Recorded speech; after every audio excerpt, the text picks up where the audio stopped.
The average American household owns more than 300,000 individual items. Not 300, not 3,000, 300,000. That is the number researchers landed on after actually counting the stuff in people's homes. Pens, cables, shirts, half-used candles, mystery cords in a drawer, plastic forks from takeout 3 years ago, that air fryer you used once. All of it adds up, and most of it is sitting somewhere in your house right now doing nothing.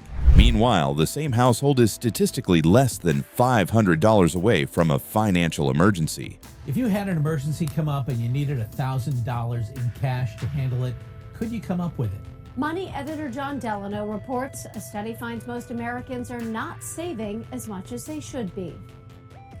Almost 60% of Americans could not cover a $1,000 surprise expense without going into debt. We are simultaneously the wealthiest consumers in human history and the most financially fragile generation in modern memory. We own more stuff than any group of people who has ever lived, and we are flat broke. So how the hell did we get this good at buying useless trash? And what happens to an entire economy that runs on the assumption that we will just keep doing it? I have some good news and some bad news for you. How we got here. The American consumer was not born. The American consumer was built deliberately by a government and an industrial machine that had a very specific problem to solve. After World War II ended, the United States had a manufacturing economy that had been scaled up to produce tanks, planes, bullets, and warships at a level no economy had ever seen before. The war ended. The orders stopped. And suddenly, the country had millions of factories and millions of workers with nothing to do. The obvious fear was another Great Depression. So the government, working alongside private industry, made a quiet pivot. The same factories that built bombers got retooled to build refrigerators. The same advertising minds who wrote war propaganda got hired by consumer brands to sell laundry detergent. And the average American got reframed, almost overnight, from a wartime citizen into a peacetime customer. In 1945, there were 8 modern shopping centers in America. By 1960, there were over 4,000. In the same window, home appliance ownership exploded, car ownership doubled, and the suburb was invented as a place specifically designed to maximize how much stuff a single family could need, store, and replace. The advertising industry mastered the art of creating desire where none had existed before. The credit card was rolled out to make sure that lack of cash never got in the way of a sale. And by the time the boomer generation grew up, the idea that buying things was a normal weekly activity rather than a special event was already cemented into the culture. That system worked incredibly well for about 50 years. It built the largest middle class in human history, made America the dominant economic power on Earth, and created a quality of life that was genuinely unprecedented. The problem is that the system never knew when to stop, and now we are living in the version of it that has run way past its useful limits. The first problem. The first problem with hyperconsumerism, the one most people feel before they can put words to it, is that consumer goods have gotten incredibly cheap, while everything you actually need to live has gotten incredibly expensive. This is one of the strangest economic shifts of the last 70 years, and it almost never gets talked about directly. If you adjust for inflation, the cost of buying a television, a fridge, a laptop, a basic wardrobe, or pretty much any mass-produced consumer good has fallen by 80 to 90% compared to what it cost your grandparents. A 65-inch flat-screen TV today costs less in real dollars than a 20-inch black and white TV did in 1960. A modern microwave costs about a single day of work at the average wage. Clothing has gotten so cheap that the average American now buys roughly 70 garments per year, and most of them are worn fewer than 10 times before being thrown out. So if all this stuff is so cheap, why does it feel like life keeps getting harder to afford? Because the things that actually matter, housing, healthcare, education, childcare, and reliable transportation, have all gone the opposite direction. The cost of a home relative to median income has roughly tripled since 1970. The cost of a college degree has gone up by something like 1,200%. Healthcare spending per capita is nearly 10 times higher in real terms than it was 50 years ago.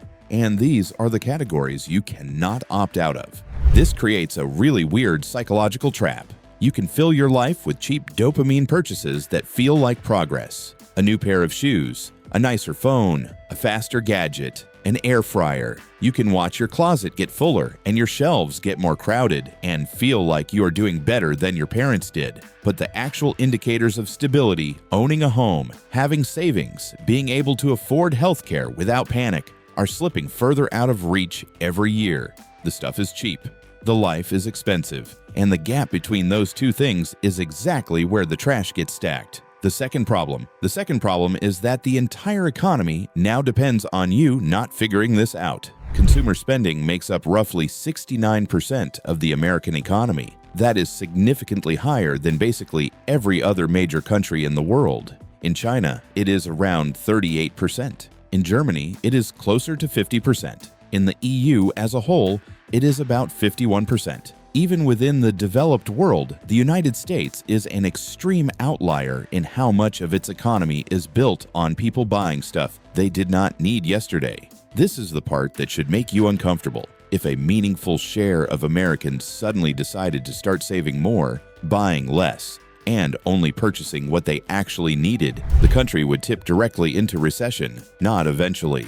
Immediately, entire industries would collapse within months. Retail employment would crater. Logistics, advertising, and consumer credit would all contract violently. The stock market would fall apart because the largest companies on it, Amazon, Walmart, Apple, Meta, Google, are either selling you consumer products directly or selling ads to the companies that do. The American economy is essentially a giant machine that converts consumer spending into corporate profits into stock prices, and stock prices into wealth for the small percentage of people who own significant assets. If you take the consumer spending part out, the rest of the machine seizes up. So the system has every possible incentive to keep you buying, even when buying makes no sense for you personally. This is why every app on your phone has a notification system designed to pull you back in. Why every checkout page now offers buy now, pay later financing. Why advertising and marketing combined now make up around 5% of the entire economy by themselves. Why subscription services have replaced ownership for almost every category of digital product. The infrastructure of consumption has been refined over decades into something close to a science. And you, the individual consumer, are not really equipped to fight it in your spare time using willpower alone. The third problem is that the people doing the actual consuming have shifted in a really uncomfortable way. There used to be a fairly broad spread of consumer spending across income levels. Working class families bought things. Middle class families bought things. Wealthy families bought things. The volume was different, but the participation was relatively democratic. That is no longer true. According to recent research from the Wall Street Journal, the top 10% of American households now account for roughly half of all consumer spending in the country. That is a dramatic shift from a few decades ago when it was closer to a third. The reason is simple. Lower and middle-income earners have been squeezed so hard by rising essentials that they have less and less left over for discretionary purchases. Meanwhile, asset prices have made the wealthy dramatically wealthier, and they keep spending at premium tiers. Companies have noticed this and adapted accordingly. Almost every major consumer brand has moved upmarket in the last 5 years. Restaurants raised their prices and shrank their portions. Cars added premium trim levels and quietly phased out their cheap base models. Fashion brands launched higher price tiers. Travel companies leaned into luxury experiences. The entire consumer economy is slowly being restructured around servicing the people who can still afford to spend, while the people who cannot are being left to subsist on dollar store goods and buy, now pay later financing for things they should never have been buying in the first place. The really dark version of this is that the economy starts to look less and less like it is built for ordinary people. It starts to look like a system where the bottom 70% exists mostly to keep the machine staffed, while the top 10% is the actual customer base that the system is designed to serve. That is not a stable arrangement, and it is one of the quieter reasons there is so much frustration in the air right now, without anyone being able to articulate exactly why. Why you can't just opt out. It is tempting at this point to say, fine, I will just stop buying things. I will live minimally. I will reject consumerism on principle. And on an individual level, that is genuinely a great idea.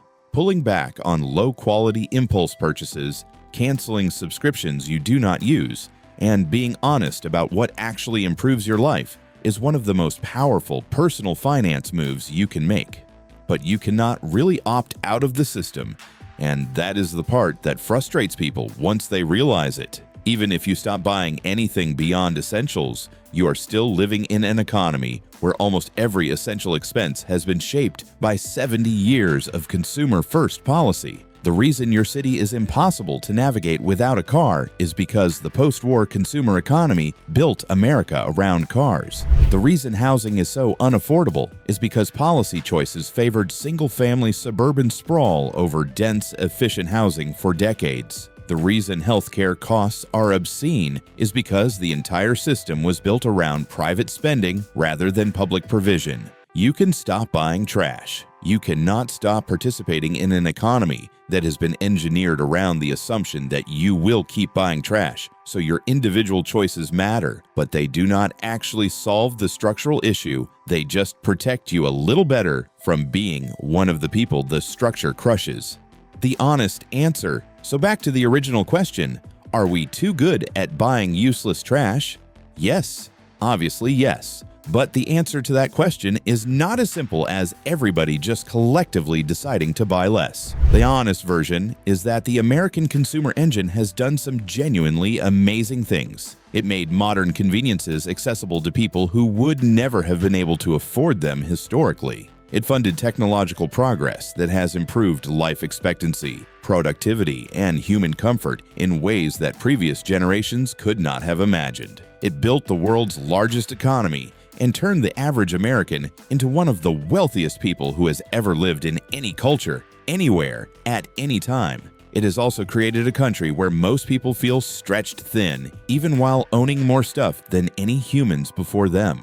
Where financial fragility coexists with cluttered closets. Where the things that used to define a middle-class life, a home, a stable career, a comfortable retirement, are slipping out of reach, while the cost of distractions from that fact keeps falling.